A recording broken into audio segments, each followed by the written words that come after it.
अस्सलाम वालेकुम जी, कैसे हैं आप सब? ठीक हैं?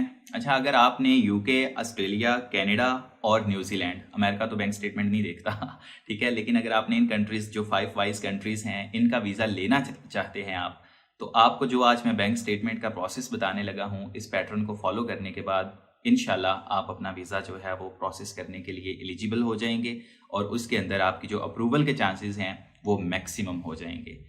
चलें बात करते हैं कि आपकी बैंक स्टेटमेंट जो है वो बिजनेसमैन के लिए और जॉब होल्डर्स के लिए कैसी होनी चाहिए। एम्बेसीज जो है वो उनको कैसे रिव्यू करती हैं और उनकी क्या वेरिफिकेशन होती है और किस तरह से उनको मेंटेन करना चाहिए आपको, ताकि आपकी कॉम्प्लिकेशंस कम से कम हो और आपकी वीज़ा अप्रूवल रेशो जो है वो मैक्सिमम हो, जो कि हमारा मेन मकसद है वीडियो बनाने का, कि हमारे भाइयों के वीज़ा धड़ाधड़ लगें और वो मिसगाइड ना हो, एजेंट से लुटे नहीं। अच्छा, बात करते हैं सबसे पहले जॉब होल्डर की। ठीक है, अगर आप एक एम्प्लॉय हैं किसी कंपनी के और आप जॉब कर रहे हैं और आपका ड्रीम है कि आपने यूके जाना है या फिर आपने ऑस्ट्रेलिया का वीज़ा अप्लाई करना है, आपने न्यूजीलैंड का करना है, कनाडा का करना है, तो मैं आपको बताता हूँ कि आप जिस कंपनी के अंदर काम कर रहे हैं, सबसे पहला आपने काम ये करना है कि उस कंपनी से आपने कैश नहीं लेना। आपने एक अपना पर्सनल बैंक अकाउंट ओपन करवाना है। उसके बाद अगर आपकी फ़र्ज़ करेंगे 1 लाख रुपया सैलरी है, आपने उस कंपनी को कहना है कि मुझे 1 से लेके 5 डेट के अंदर या 7 डेट के अंदर अंदर आपने अपने कंपनी के अकाउंट से वो पैसे मेरे पर्सनल अकाउंट के अंदर क्रेडिट कर देने हैं। 1 लाख रुपया आपके अकाउंट में आ गया, ठीक है। उसके बाद आपने अपनी ऑन एवरेज एक जो आपके मंथली एक्सपेंसेस हैं, आपने उनको मॉनिटर करना है कि आप उस 1 लाख में से अपने 1 महीने के अंदर कितना एक्सपेंस करते हैं। ठीक है, ये डिपेंड करता है आपके करंट सर्कमस्टांसिस के ऊपर और आपकी अपनी फैमिली के ऊपर। ये आपके 20,000 भी हो सकते हैं, आपके 50,000 भी हो सकते हैं, आपके 40,000 भी हो सकते हैं। तो ये मुझे नहीं पता, ये आप अपने बेहतर जानते हैं कि मैं मंथली कितना एक्सपेंस करता हूँ। आपने एक फिक्स अपनी परसेंटेज रख लेनी है, जो कि थोड़ी बहुत बस ऊपर नीचे हो, ज़्यादा नहीं। तो वो आपने 1 महीने में जब स्पेंडिंग करनी है। इसी तरह जब आपको फ़र्ज़ करें आपकी एक डेट को सैलरी आपके अकाउंट में आ गई कंपनी की तरफ से, आपने स्पेंडिंग्स अपनी शुरू कर दी। जब 30 तक पहुंचेंगे तो फ़र्ज़ करें कि आपके पास 50,000 रुपया पीछे बच गया।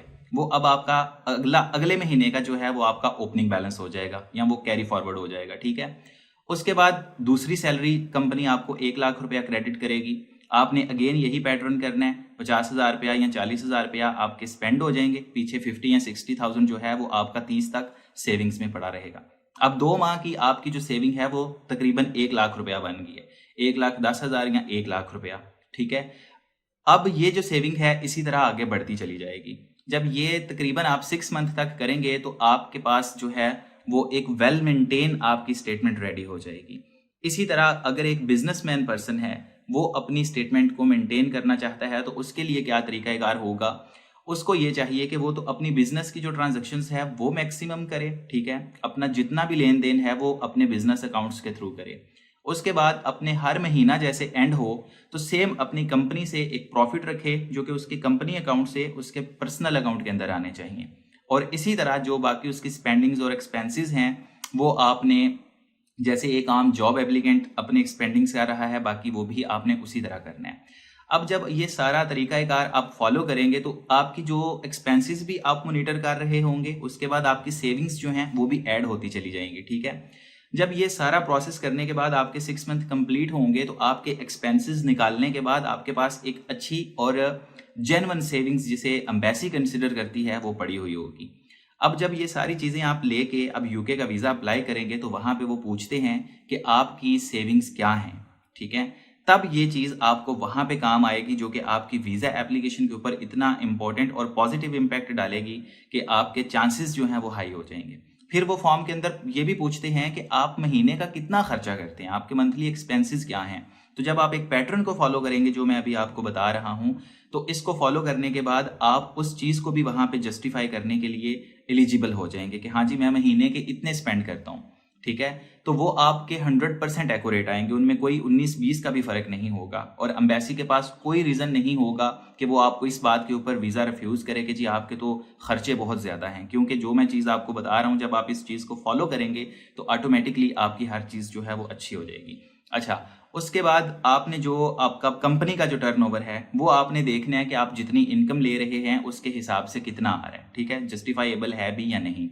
तो ये जो पैटर्न है, इस पैटर्न को फॉलो करते हुए आप यूके का, ऑस्ट्रेलिया का, कनाडा का ये वीज़ाज़ जो हैं अप्लाई कर सकते हैं। अब ये मैंने सारी आपको एक एग्जांपल के तौर पे इन्फॉर्मेशन दी है। आपके जो भी करंट सर्कमस्टांसेस हैं उनका मुझे नहीं पता, वो आप अपने हिसाब से इस वीडियो के अकॉर्डिंग एडजस्ट कर लीजिएगा।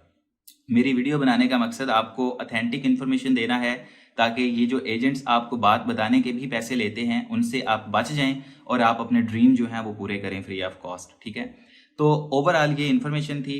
आई होप सो कि आपको ये सारी डिटेल्ड इन्फॉर्मेशन बैंक स्टेटमेंट के ऊपर, इन खास करके ये जो 5 वाइज इंग्लिश कंट्रीज हैं इनको लेके क्लियर हो चुकी होगी। इसके अलावा कोई रॉकेट साइंस नहीं है। जब तक आप ये पैटर्न फॉलो नहीं करते, आपकी एप्लीकेशन जो है वो बहुत ज़्यादा कॉम्प्लिकेटेड रहेगी। ये नहीं है कि दूसरी एप्लीकेशन के ऊपर वीज़ाज नहीं लगते हैं, आपका लक और किस्मत तो मैटर करती है, लेकिन जो एम्बेसीज जिस पैटर्न को समझती हैं, आपने देखना है गोरे के कानून को कि गोरा कैसे चलता है। ठीक है, हमने वीज़ा लेना है उनसे, तो हमने ये देखना है कि आप जो अपने सर्कमस्टांसेस हैं वो कितने ऑनेस्ट होकर डिक्लेयर कर रहे हैं और उनके अंदर आप जो है वो कितना फेयर जो है वो अपने कामों को लेके आगे मूव करते जा रहे हैं और उनको क्या समझ में आ रहा है, क्या दिखा रहे हैं। तो आई होप सो कि आपका बैंक स्टेटमेंट को लेके ये सारे डाउट्स क्लियर हो चुके होंगे। इसके अलावा अगर आपने इन कंट्रीज़ में से किसी का भी वीज़ा अप्लाई करवाना हो तो आप मुझसे नीचे व्हाट्सएप नंबर पे जो है वो रब्ता कर सकते हैं या मुझे ईमेल कर सकते हैं। तो इंशाल्लाह अगर आप एलिजिबल हुए, आपकी प्रोफाइल इस काबिल हुई, तो हम ज़रूर आपका जो है वो वीज़ा अप्लाई कर देंगे। बाकी वीज़ा लगना ना लगना वो एम्बेसी के ऊपर होता है। मैं कोई डन बेस या इस तरह का कोई भी काम नहीं करता, तो आप काइंडली मुझसे डन बेस के ऊपर या कोई भी ऐसा वैसा जो क्वेश्चन है वो ना किया करें, क्योंकि वो हम इस चीज़ को प्रमोट नहीं करते। चलता हूँ, दुआओं में याद रखिएगा, अपना बहुत सारा ख्याल रखिएगा और वीडियो अच्छी लगे तो इसे अपने तमाम उन दोस्तों के साथ ज़रूर शेयर करें जो बैंक स्टेटमेंट को लेके बहुत ज़्यादा परेशान है।